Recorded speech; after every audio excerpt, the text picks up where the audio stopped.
Load shedding এর আরো বিস্তারিত খবর জানাতে ঝালকাঠি থেকে সহকর্মী রতন আচার্য আমাদের সাথে যুক্ত হয়েছেন। রতন, প্রতিদিন কি পরিমাণ লোডশেডিং হচ্ছে? শরীফ, দক্ষিণের সবচেয়ে ছোট জেলা ঝালকাঠি। একসময় কিন্তু এই ঝালকাঠিকে ব্যবসা বাণিজ্যের দিক থেকে দ্বিতীয় কলকাতা বলা হতো।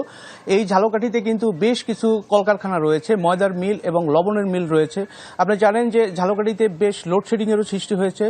প্রতিদিন প্রায় 4-5 বার করে লোডশেডিং হয় এবং দীর্ঘ সময় ধরে এই কারেন্ট বন্ধ থাকে, যে কারণে এই যে কলকারখানাগুলো রয়েছে সেই কলকারখানাগুলো বন্ধ থাকে এবং সেই কলকারখানার যে শ্রমিকরা রয়েছে সেই শ্রমিকদের আয়ও কমে গেছে এবং তারা এই আয় কমে যাওয়াতে তারাও বিপাকে পড়েছে। এছাড়াও জানেন যে এই বিদ্যুৎ না থাকার কারণে শহরে কিন্তু সন্ধ্যার পরে একটি ভুতুড়ে পরিবেশের সৃষ্টি হয়। এছাড়াও যেহেতু এসএসসি পরীক্ষা চলমান রয়েছে, যেসব ছাত্রছাত্রীরা রয়েছে তারাও কিন্তু মোম জ্বালিয়ে এই গরমের মধ্যে তারা কিন্তু লেখাপড়া করছে।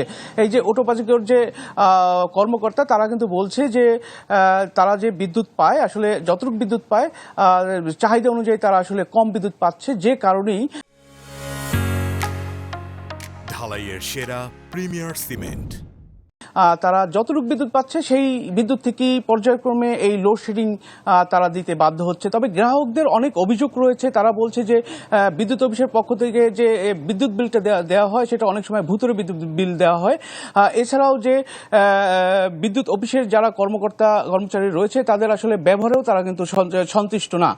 এছাড়াও এই বিদ্যুৎ মানে সচল রাখার জন্য, লোডশেডিং কমানোর জন্য ঝালকাঠির যারা সচেতন মহল রয়েছে তারা কিন্তু বিভিন্ন পদক্ষেপ হাতে নিয়েছে।